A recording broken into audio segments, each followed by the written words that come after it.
welcome back to Beyond the Dribble, episode 3, Fantastic Four edition. We just saw the new Fantastic Four movie last week. Fantastic Four! Sorry. And it did not disappoint, did it? We had a great time watching it, a lot to break down, a lot to get through. The cast, just the whole build of the show, the visuals of it. There was so much going on, and we're here to break it all down now, aren't we? We're here to herald. We are here to herald. Here to herald your beginning. Herald his beginning. I herald your end. I herald. Beyond the Dribble. Just got to ruin it, don't you? No, what a it was a great addition to the MCU. We should get into it. Are we doing some quick fire first? Yeah, start with some quick fire rapid questions. Usual. Let's just get through them, I reckon. First one up, better trilogy Spider-Man or Guardians of the Galaxy? Like MCU Spider-Man? Yeah. Better trilogy. I think as a trilogy, probably Guardians. Mm-hmm. As just a complete story from 1, 2 to 3. 3 just wraps it up in a nice little bow and all the relationships progress. 1, 2, and 3 of Spider-Man do feel like kind of separate movies. They're all very different tone, very different vibes. So probably as a trilogy, like the highest ranking movie I have out of all those movies is probably Guardians 3 because I just love that movie. Yeah. No, I love it. So at its highest, at its peaks, obviously No Way Home has the craziest peak, but Guardians 3. In my movie rankings, I have Guardians 3 and Guardians 1 over No Way Home, and that's my first Spider-Man movie. Love it. With the big release of Old Mate possibly playing Batman, I want you to rank these 4 Batmans that have been in the previous: Ben Affleck, Christian Bale, Robert Pattinson, and Michael Keaton. Okay, number 1 is Christian Bale, without a doubt. I love Christian Bale, and it probably helps that he's in some just bussin' movies. He's my favorite Batman. Number 2, I'm gonna go probably just some nostalgia. I loved Michael Keaton. Michael Keaton. He was great. You see, I don't know, actually. No, I'm going to put him down to 3. I'm going to put that number 2, Robert Pattinson. Yep. I thought that Batman was crazy. You don't see as much Bruce Wayne, and I don't really like his Bruce Wayne as much compared to Christian Bale. But, bro, that could be the best Batman movie. I'd still have The Dark Knight, but I need to rewatch that, actually. But number 2, Robert Pattinson. Number 3, I think I'll go Michael Keaton at 3. But I'm not trying to disrespect Ben Affleck. I think Ben Affleck, that type of Batman, was actually elite. Yep. It was just Batman vs Superman was dog shit. Justice League was dog shit. Yeah. That darker, more senior style Batman, and he was just like that classic, massive, unit. His suits were elite. So I think Ben Affleck had potential, just didn't have the right story being told. Okay. So 1, Christian Bale, Robert Pattinson, Michael Keaton, and then Ben Affleck. I think I'd be the same, but I'd put Pattinson first. Very high on him. Is David Cornsweet's version of Superman the best representation of both Clark and Superman in a movie? No, I don't think so. I think he was great, but we actually just watched the first Christopher Reeve Superman the other day. So good. His Clark is so good. Christopher Reeve's Clark is so good. Like just the way he switches up from Superman to Clark. Yep. We only got a little bit of that. We didn't really see too much of that in James Gunn's Superman with David Cornsweet. So I loved his representation of Superman. Probably almost could be my favorite. Yep. But from both Superman and Clark, I think Christopher Reeves is there. But hey, there's so much more to see with David Cornsweet. Love it. Is Dwight Schrute from The Office the most underrated TV comedy character of all time? I don't think he's underrated. Is he underrated? Well, I think when you hear people list comedy characters, they usually go for the main. So you'd hear blokes from Friends, it's like Chandler and stuff. You'd hear Michael Scott, all these. Where do you really hear Dwight Schrute mentioned in that? Where literally you leave watching The Office, he's arguably the funniest bloke out of all of them. Oh, he's probably not as funny as Michael Scott. Yeah, he's probably just behind him. Oh, he's one of the most iconic characters of all time. He'd definitely be like one of my favorite sitcom characters. I don't know if he'd be the most underrated. I'm trying to think of like underrated. Like I think of like Modern Family, Phil Dunphy from Modern Family. Yeah, he's up there. You don't hear him spoken too much. New Girl, Nick Miller. He's the funniest bloke. I feel like they start to get their praise a bit though. Like, I don't know, Harry, when's Dwight really mentioned? But I feel like Dwight fits into like the same category as Schmidt from New Girl does. Like he's just that co-lead. Not the main character per se, but so funny. Whenever they're on screen, it's hilarious. But he's probably not your favorite character. So I don't think he's underrated. I don't know. I don't know who would be the most underrated comedy character of all time, but he definitely deserves his flowers. He carried a massive part of that show, especially when Michael Scott left. For sure. And then rank these MCU origin stories: Iron Man, Captain America, Thor, Shang-Chi, Ant-Man, Doctor Strange, Black Panther, and Captain Marvel. Okay. So number one, I think I'll go. It was just all the individual origin stories. Number one, I'll go Iron Man. Mm-hmm. Iron Man's definitely my favorite out of the origin stories. Black Panther as well. Yep.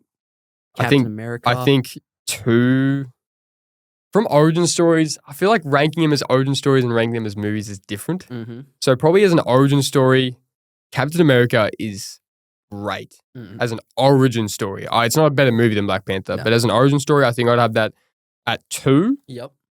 At 3, I might go Shang-Chi. Yep. Because Black Panther doesn't feel as much of an origin story. Actually, Black Panther at 3, Shang-Chi at 4, Doctor Strange at 5. Yep. Who have I got left? Ant-Man and Captain Thor, Ant-Man, Marvel. Captain Marvel. And Doctor Strange. No, I did Doctor Strange. Oh, my bad. So I got Iron Man, Captain America, Black Panther, Shang-Chi, Doctor Strange. Okay, yep. Ant-Man at 6. Loved Ant-Man. Yeah. And then these two are pretty filthy movies. Probably 7, Thor, the first Thor, and then 8, Captain Marvel, I think. Yeah. I still feel like Captain Marvel gets overhated. Would I did not leave that movie. Would it be better than any of those movies? I don't know. Well, Thor's not a great movie per se, and I'm big on Thor. Like, he's literally one of my favorite characters, but I feel like Captain Marvel gets way too much hate. I thought it was a good movie to plug in between Infinity War and Endgame and set her up for an introduction. But then people just hate on it. It definitely overperformed at the box office due to being in between Infinity War and Endgame. If that was just plugged in by itself, it would have probably flopped. Yeah, I thought they did a good job. Anyway, thought they did a good job. That's my ranking. Is not that bad? it? Not bad. Yep, that's it. Should we dive in? Let's get into our Fantastic Four First Steps review. 100%. Before we get it all started, should we do our first segment with our big hats again? Here we go. Okay. So here is our big hat box office review of Fantastic Four. All right. You ready? Okay. 3, 2, 1. 8 out of 10. God damn. Same again all the time. Oh, brother. So first got to clarify, I think probably went a bit too high on Superman early on. We probably need to get a bit of better rating of what our 7, our 8, our 8.5s are out of 10. So I'd probably drop my Superman rating to an 8 out of 10 as well. I'd have it as an 8.5 probably. I had it as a 9. Yeah. We both did. I think we both had 9. I'd just put a little half down. Yep. I think I'd drop it to an 8. I think leaving Fantastic Four, I felt very similar about it. I thought they were both really strong movies that, hit on a lot and gave us exactly what we needed. They're two completely different though, because one is literally halfway through this massive MCU saga and one is starting out this whole new DC world. So they're very different, but Fantastic Four, it was just the perfect way to introduce Fantastic Four into this MCU. The fact that it was separate from the Earth 616 MCU timeline, it was Earth 828. It was perfect, so it could just be, they could establish these characters, and I loved the way, by the way, this is a spoiler review. So if you haven't seen it by now, watch it. Yep, the way they just started with a montage just showing us the background of the Fantastic Four, and it wasn't just this normal origin story that we've seen several times. So it wasn't like the same movie we've seen, from the 2005 version and then the 2015 Let's just skip over that one. But it was a great way to introduce the characters, and they're already established in their universe, and you could just feel the family vibes straight away, which I guess not many people expected, just to see how good the chemistry was. But just the emotional aspect of it, the cosmic aspect of it, but then while keeping it grounded as well. Like, you loved the futuristic tone of it, and the set, the costumes. It was probably the most visually appealing movie we have seen in a while, because it gave very similar vibes to WandaVision, which had the same director. So it was a very similar setup. But visually wise, it's probably the best CGI we've seen out of MCU in a while. We've seen some stinkers with them, especially with Doctor Strange. They had some terrible stuff.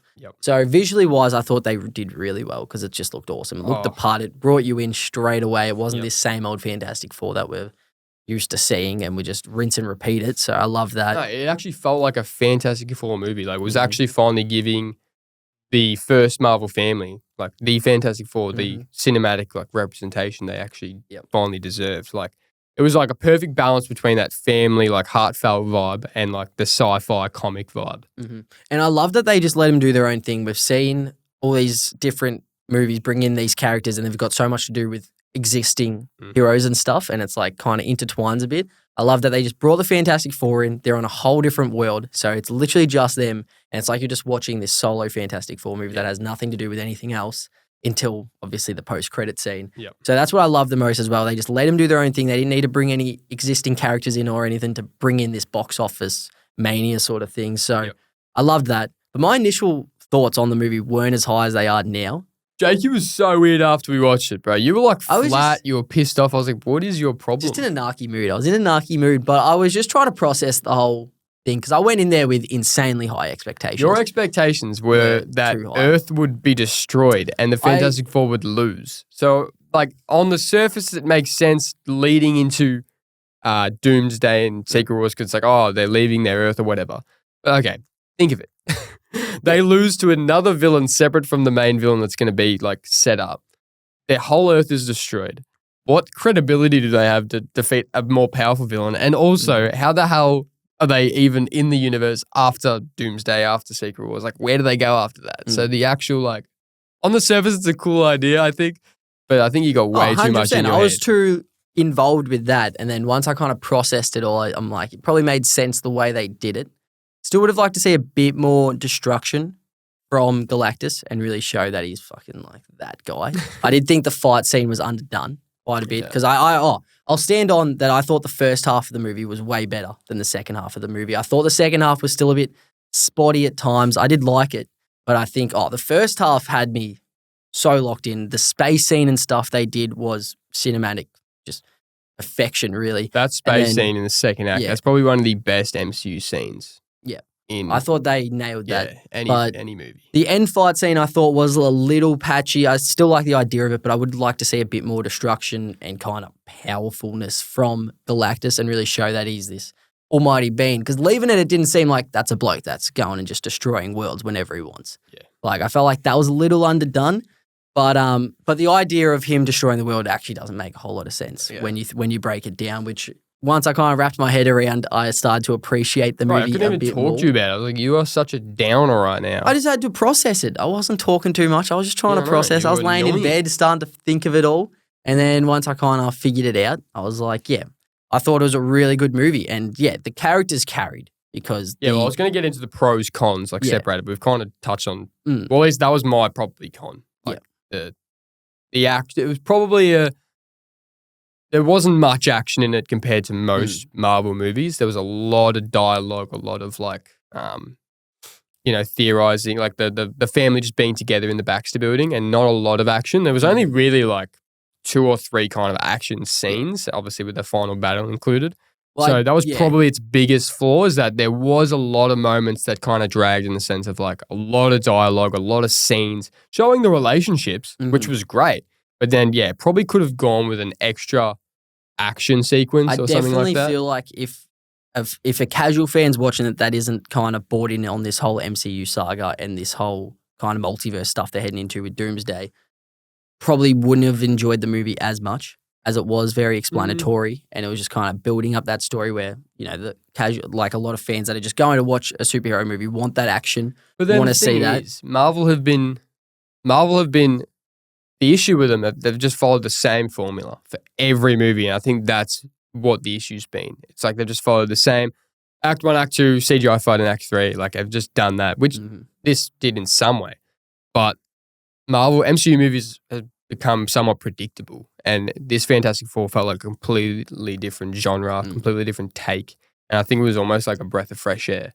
So I think 100%. It could have worked like that. Some people maybe wouldn't have enjoyed it as much because that's not the classic superhero movie that you expect. But I think it could have worked the other way, where it's like people enjoyed it because it wasn't the same, I don't know, comic-y or like gimmicky tone of the MCU. Yeah. It was actually like a real like thoughtful movie, and like the relationships in it Similar to Thunderbolts, honestly. Yeah. Like the relationships in that. Similar to Guardians in the sense of like you can just feel the relationships between everyone. Every single character probably got their moment Yeah. to really shine a bit. The only one who was probably underdone a little bit was Ben Grimm. Thought they could have used him a lot more, but we saw Johnny definitely had his moment to shine. This is the first movie in the Fantastic Four universe, really, where we've seen them use that Johnny's not a complete idiot. Like, he's still an astronaut. The bloke went to space. He's not this complete, just arrogant bloke that doesn't know much. Materialistic bloke. Like, I'm super high on Chris Evans' Johnny Storm, but that bloke's a bit of an idiot when you think about it, where, like, this Johnny Storm showed that he's still smart. He literally figured out a full language and used it against Silver Surfer, which was awesome to see. Well, should we get into that? The pros? Yeah, 100%. Which was the casting. Yeah, for sure. Like, I think there's been more pressure on any casting for any Marvel roles, specifically in the MCU with the Fantastic Four finally being introduced. And like, God, we've like seen so many fan casting and the build up for this movie. Like, there was so many blokes mentioned. And then when Pedro Pascal specifically came out, everyone was like, like it was a bit questionable. Like, he's this big actor. We're not sure if he can quite portray the role of Reed Richards. At the time, it felt like they just grabbed literally the biggest actor at the moment, and like that's our Reed Richards, which was kind of something that Marvel didn't do too often. We were really big on them grabbing these kind of B-grade actors at the time and turning them into these A-grade stars, which, they went away from with that casting, but I think it definitely worked out for him. He put on, I thought, an acting masterclass. I thought he was great. I thought he was like charismatic. He had the intelligence of Reed Richards. He was a leader, but then him and Sue Storm kind of were like the co-leaders. But he did a good way of like leading, but he was still... I feel like they balanced each other out perfectly because he played Reed to a T in the sense of he is a genius. Yep. He's the literal smartest man in the world and he knows exactly what to do, but he has no social awareness whatsoever. And we saw him do that once he got back from space, pretty much just spilling the beans instantly about that. There was a price to pay and they didn't want to pay it with giving up Franklin. Yeah, Galactus was after... and then it kind of gets balanced out with Sue heading to pretty much the crowd built outside of the Fantastic Four building and explaining the situation and explaining that, like, they're not doing that, but they need everyone involved to get this done. So it kind of balances out that you've got that massive brain from Reed Richards that kind of sets everything up for him and gets him to space, gets him back to space. Then Sue comes back and actually knows how to handle the adversity that's shown at him now that they've made this massive decision. Yeah, she was like the queen of relationships. Like, but that's why she was like almost like the leader of the team. But for sure. I thought their chemistry was elite. Like Pedro and Vanessa Kirby as Sue Storm. Like they were great. They really were like the anchor of the film. Like their relationship was the main one. And then Vanessa Kirby, she was, I think, probably the best Sue Storm we've gotten. Yep. Like obviously Jessica Alba was great, but completely different. She really did capture like the audience, like especially that speech. That was great. So good. But she's like grounded, but then she's also just like, the empathy she shows to the whole team. She has great connections with all of them. Oh, you can literally say like, first, like obviously with Pedro, they're elite, and her and Johnny kind of had that sibling love sort of. But then I love the relationship she has with Ben Grimm. Like even just like instantly how he knew that she was pregnant. Like we saw that in the trailer and stuff, but it's like it obviously shows they're super close as well. So this is like, the OG Fantastic Four movies were great, but it never really captured that they're this family. Yeah. Like, it's the first family. It never felt like that at all. It felt like Johnny hates them all. Ben Grimm and Johnny are beefing all the time, which they had a great relationship in this movie. So they did so well at capturing that for sure. And Joseph Quinn, man, I think he was probably the most I kind of hated on casting just because he's not that typical, like, I don't know, star-studded bloke to play this role. We've had, Chris Evans and Michael B. Jordan. So Joseph Quinn was a surprising casting, but, bro, I thought he was hilarious. I thought he was great. Yep. I don't know if he'd be my favourite. We'll get into that in a little bit. But I thought his banter with all the members, especially Ben, was great. Yep. And it showed a different side of him that we haven't seen in the in Marvel or like shown on the big screen. Like he was actually intelligent and he had a role to play. Not just, being the like the heartthrob, like the playboy and stuff. So I thought he was great. Oh, for sure. Oh, that's the thing. I didn't leave that movie thinking any characters were underdone. Like they all did such a good job, obviously. Yeah, we'll get into our rankings and stuff soon, but they really nailed it. And what they nailed completely, especially after the friggin' fart storm we saw in the previous Fantastic Four, was Galactus. The CGI to him, the actor who played him, the voice, just pure intimidation. I don't think he had one bad line. No. Like he struck pure fear. The idea of him dropping down to that ship landing in the ocean and just casually rolling into this world knowing that he's about to absolutely destroy it. Picking up some grass, just sniffing it, throwing it away. Because that would be so easy to stuff up. Like just the CGI, the look of him, bro, they nailed it. And yeah, maybe there's a bit to that they didn't quite show him like too much action of him actually fighting and trying to, destroy the world and the Fantastic Four. But I thought they did a good job of him just striking the fear, like the fear he brought to the screen when he spoke. Just his presence was crazy. Oh, they did so well at building that up. Like, even when they get back to Earth and they literally ask Reed Richards, like, are we safe? And he's like, I don't know. Yeah. Like, that literally made you terrified, especially because we're watching it and no one knows. We know there's a Fantastic Four ship coming to Earth after the Thunderbolt. So it's like, well, is this world about to die? Is all these characters we're seeing right now living normal lives, are they all done and dusted now? So I was like, They did such a good job of capturing that, I think, and building up that fear of Galactus. And Julia Garner as the Silver Surfer. Nailed it. Bro, nailed it. She was so good. Like, especially that, like we saw it in the trailer, but that first scene with her, like the line delivery was crazy. And I enjoyed every scene she was in. Like that space sequence where she's surfing in the black hole and the Fantastic Four are trying to get away. And then it basically displays all the Fantastic Four powers in that spaceship while Sue was delivering Franklin, which is insane. Crazy, man. But then, it took everything for them to get rid of her, like off their tail. But she was so good. Like, literally, my only downfall is I wish she was in it more. Yeah. Like, it felt like that end fight scene. I feel like she could have easily been an addition into that and shown something and seen a bit more. Like, I think, we kind of all knew what was going to happen towards that end. As soon as Johnny went to blind, you knew she was coming in and taking over. I didn't know that. I didn't think that. Really? Well, where else was she sitting for like half an hour? I loved that. I loved that how her character was redeemed and she finally realized what she was doing was terrible. But like, because I loved how Johnny was ready to sacrifice. Yeah, no, but he put all the language together, put all like the recordings together to make her hear it and make her realize what she's doing. But then almost like half an hour passed and we hadn't actually seen her. So like the redemption of the character was almost a little underdone because it was like it was forgotten a bit. Yeah. Yeah. And then all of a sudden she's on the screen for like 10 seconds and then she's gone. But then I loved the idea of it. Like she was redeemed because she did realize what she's done. It would have been nice to see her, as you said, like a bit earlier. So then you might see her fight and stuff and then she makes a sacrifice. Yep. But it was still cool. I liked it. Yep. I understand. One moment I did love as well is when they're obviously reeling in Galactus to try and get him to step over that line so they can pretty much teleport into this other area. I just love that they finally used a villain just with like some common sense. He's just playing with him, literally goes to step over. Obviously, this guy is like, he's a genius as well in his own sense, realizes there's no freaking baby there and scans the world. So I loved that. He's like, there's no way they're going to distract me and then just think that baby's just sitting there. So I loved that as well. Like, they didn't just make us think he's this massive big bloke. That's all it is. Like, he obviously outthought him as well. And then it took Sue Storm pretty much to die to kill him, which finally we got to see in a live action thing how powerful Sue Storm actually is. Yeah. Obviously, it took everything to push her back. And then he almost got back if it wasn't for Ben Grimm knocking down that building as well. He probably could have gotten back up. But loved that. Absolutely loved that. And it really showed because she was a big focal point of the entire story. And to finish off with her pretty much being the reason they get it done was awesome. She essentially sacrificed herself because she just uses everything she's got. And I loved it because like she was the main reason of defeating Galactus. And then he still got back and then the Silver Surfer had to get in there. But then she did all that and then she did die. Like she full died. And then Franklin, we see his powers, his like cosmic power, just putting him on her. Oh, and we've seen a resuscitated her. Creators kind of not be overly thrilled about that end scene. I thought that was the perfect way to do it because the whole movie, Galactus builds up on how powerful Franklin can be. We haven't seen any of that yet. And at such a young age, we see him bring someone back to life.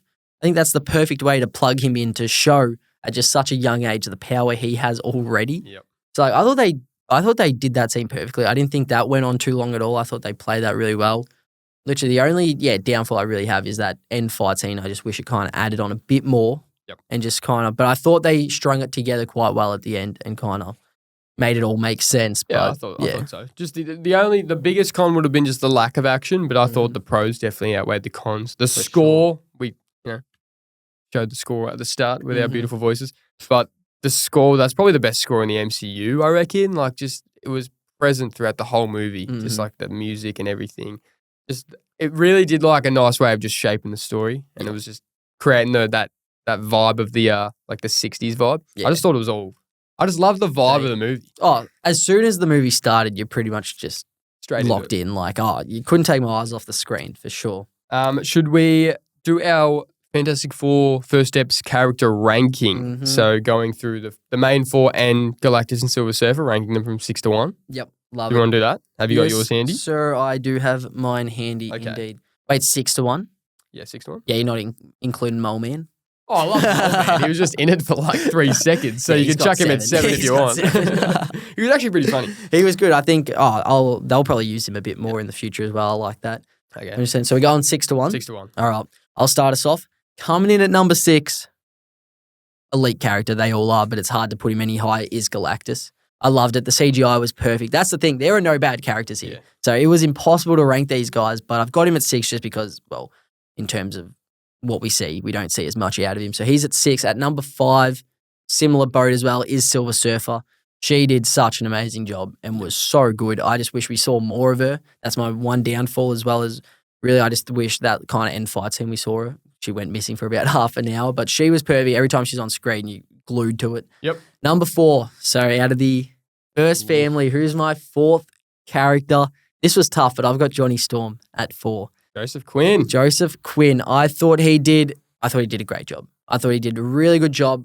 I wasn't as high on him as you probably were. I'm still not fully bought in. I did have a lot of question marks around him when he first got casted, and he did a great job. It was just a very different outlook of Johnny Storm, which I really enjoyed. But I'm keen to see him in the future and how he kind of grows into the role even more and gets a bit more comfortable with it. Number 3, I've got Vanessa Kirby as Sue Storm. Yep. She could have easily been higher as well. However, it's super tough. All these characters were so good, and it's impossible to rank. I would not be mad at someone if they had the reverse 4 of what I've got here. Yeah. It's completely up, your choice. But I loved her as well. There's no flaws. It's just at times the top 2 above her. I think I've given a slight nod, and that's Pedro Pascal as Mr. Fantastic. He had a massive task ahead of him of taking on this character. We've seen in the previous, they've had like Old Man in the originals was so good. And I think he topped him. He had the perfect balance of being a family man, willing to take on this dad role, as well as trying to save save the entire world at the same point and making all this happen. I thought his relationship with every character was really strong as well. And then number 1, it was tough putting him here because he was probably the most underused character out of all of them. But anytime he was on the screen was Ben Grimm. The Thing was just perfect. What's the actor's name again? Evan Moss Baccarat. Yep. Absolutely nailed it. And he, as soon as the casting came out, I was so hyped that he was the Thing. Yeah. He is the perfect casting for it. They did such a good job, and it was great to see his little hint at the bear as well, as he's big into his cooking too, which I loved. His relationship with Sue was perfect. His relationship with Johnny, we finally saw they're kind of like brothers. Yep. They're fighting a bit. That scene in his room when they're kind of going on who goes to check on Sue Storm, then she just spawns into the room was perfect. Love it. But he was so good. He literally stole the show every time he was on screen for me. I just want to see more out of him. Number 6, I've got, Ralph Ineson as Galactus. Mm-hmm. So all my characters, I love the castings, loved all the characters. But just the lack of screen time for Galactus just gets him below. I still think we saw a lot of him. Like, I still think I liked the amount we saw of him. Would have liked a bit more, but I didn't think it was this massive big deal. No, you probably can't plug too much more of him than they did. But Ralph Ineson as Galactus was amazing. Number 5, Julia Garner, Silver Surfer. She just stole the scene every time she was in it. She was great. And the aura she had, bro, she was aura farming all day. Oh, yeah, big time. Number 4, I've actually got Pedro Pascal at 4. And I still loved him. I loved him. He's my favorite Fantastic Four so far on the live action. But I've just got him below these other characters. Yep. I just think he's almost the most generic character out of the 4, but I think he just did a great job of having the charisma, the like leadership, but also like the vulnerabilities of the character, as you said, like the social unawareness. Yep. And then also, he was so smart. Like he did have that. Like I've seen him in The Last of Us, Pedro, and he doesn't have that kind of vibe. He's just that like rough, rugged leader. Yep. But in this, he's got like. He's smart and he's got the leadership qualities as well. For sure. But he's a flawed character. Yep. Number 3, I've got Joseph Quinn as Johnny Storm. Yep. So I was hesitant at this casting at the start as well, but I thought he just smashed it out of the park. Mm-hmm. Charisma, like funny as, I thought he was great. And the CGI of his character was so good. That was perfect CGI for so Johnny good. Storm. Yep. Number 2, I have Vanessa Kirby as Sue Storm. I was not expecting her to be this good. She was just basically the leader of the team. She was great. And number 1, I've got Evan Moss-Baccarat as the Thing. Obviously, probably a little underdone compared to the other 3, but yeah, as you said, stole the show every time he was on it. I thought he was just the best character and his voice was perfect for the role. Yeah, I loved it. 100%. Oh, that's the thing. Like, literally, whatever the ranking is, you literally can't be mad at it. There were no bad characters. It's really the first MCU project we've left in a while where it's like, geez, they did not miss on a single character. So, they've done so well. Should we do one more segment? So, we obviously haven't spoken too much about the post-credit scene. I think we'll save that for next episode. And then we're going to break it all down and really get into some like Avengers Doomsday theories, how Fantastic Four connects to Doomsday, all of that. So if you want us to talk about the post-credit scene, and you know, we're going to do that next week. Yep, for sure. So we'll compare this to the MCU movies. 100%. Do you want me to ask you? Yeah. Got them all listed here. So this is comparing Fantastic Four to Phase 4 and 5 movies, okay? So Fantastic Four or Black Widow? So what's better? Yeah. What's better? Fantastic Four. For sure. Yeah. 100%. Fantastic Four or Shang-Chi? Fantastic Four. Ooh, Fantastic Four or The Eternals? Fantastic Four. Fantastic Four or Spider-Man No Way Home? Spider-Man No Way Home. Absolutely. Yeah. Fantastic Four or Doctor Strange The Multiverse of Madness? Fantastic Four. Fantastic Four or Thor Love and Thunder? Fantastic Four. Love the Screaming Goats though. Fantastic Four or Black Panther Wakanda Forever? Fantastic Four. Fantastic Four or Ant-Man and the Wasp Quantumania? Fantastic Four. Fantastic Four or Guardians of the Galaxy Volume 3? Oh, Guardians 3. That's, When we eventually do our like MCU ranking, you'll see how high I have Guardians 3. But I love that movie. Fantastic Four or The Marvels? Fantastic Four. Fantastic Four or Deadpool and Wolverine? Fantastic Four. Ooh, I love Deadpool and Wolverine though. Yep. Fantastic Four or Captain America Brave New World? Oh, Fantastic Four, without a doubt. Just mid. Fantastic Four or the Thunderbolts? This was incredibly tough. So because I actually saw Fantastic Four for a second time yesterday. So I always need like a second viewing to like chuck her in the list. I've got Fantastic Four higher. Ooh. I do. I love Thunderbolts, I but think I'm there with you they're as well. very similar. Yep. Yep. 100%. I like it. There we go. Is that everything? That's them all. Love your work. 100%. Done well. Jeez, there's some stinking movies in there. There is. Far out. It felt like 4 straight movies of just dog shit. And then it's one good movie. Like out of that, probably, Guardians 3, No Way Home, Thunderbolts, Deadpool, Wolverine. They're probably the best. Are the only ones you'd like? I like Wakanda Forever. Yeah, I don't know. I was not high on it. No, I think, Shang-Chi. I love Shang-Chi. Shang-Chi is pretty good. Yeah, Shang-Chi is pretty good. Did you say Far From Home in it? No, well, that's the end of Phase 3. Is it? Yep. That's the last movie of Phase 3. Anyway? Which makes no sense because it should have ended on Endgame, but they added that in as the last one. Well, anyway, that's all we have planned for today. It was a great Fantastic Four review. As I said, we'll do a lot of Doomsday chatter next week, do some theories, do some breakdowns of that, talk about recent stuff that's come out and how Fantastic Four will all connect. 100%. But yeah, that was quickly mention one show you're watching. Just to plug a show. I'm watching Murders in the Building at the moment on Disney Plus. Quality show. Yep. And also I rewatched the old 2005 Fantastic Four movie. Give that a watch. It's actually so good. Love it. Like not as good as Fantastic Four First Steps, but give it a watch if you 100%. haven't. I'm just chucking in there because the trailer for season 2 just dropped is Peacemaker. Definitely watch season 1. One of the best DC shows running around. James Gunn puts on a masterclass. Season 2 trailer just dropped and it looks so good. So I definitely recommend watching that before season 2 drops. Also, after you listen to Talk and Dribble Pod, they've actually released on the DCU podcast, Peacemaker podcast, breaking down season 1. And it's James Gunn. And it's like they're breaking down the eps and talking about what's canon and not. So it's actually pretty sick. Definitely good to jump on that. Listen to that after you listen to us. Yeah, exactly. Listen to us first. We're the main one and then head over there. Love it. So definitely give that a watch for sure. Your beauty, that's episode of Beyond the Dribble, episode 3, Fantastic Four review. So tune into next week's Thursday drop. But thanks for tuning in, squad. We out.